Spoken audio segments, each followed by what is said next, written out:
180 days.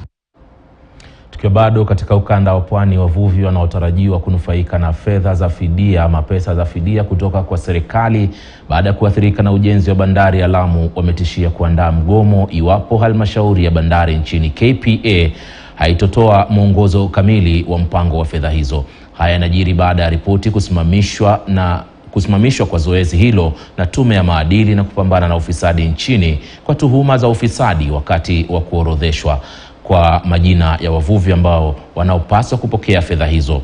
Wavuvi hao sasa wametoa makataa ya siku 14 kupata hali halisi ya mchakato huo, wakisema kuwa kuhusika kwa EACC kwa zoezi hilo kumechochewa kisiasa.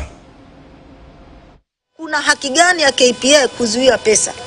Sisi kama machama wa BMU tumejitolea na tuko sambamba na KPA.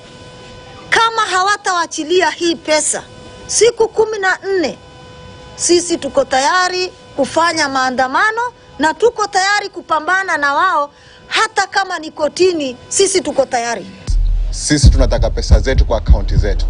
Vinginevyo pesa zikichelewa kwa sababu zisizokuwa na misingi, sijui imeenda hivi, sisi tutaandika barua kwa mashirika husika na tutaenda na maandamano, tutafunga hii Lamu, utakuwa hakuna kitu kuingia kitu kutoka.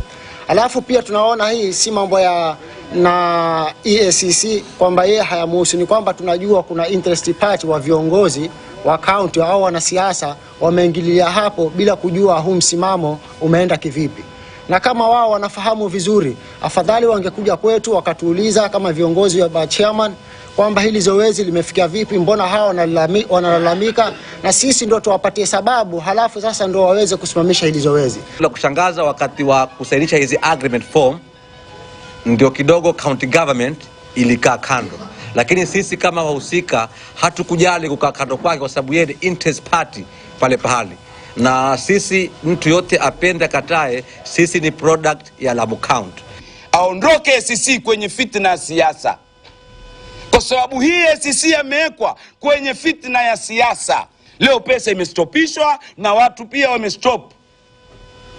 Umeona, niko kwa sisi walala hoi tuonekana hatuna uwezo wa kufanya, lakini dakika hii tuatosheleza, tumechoka.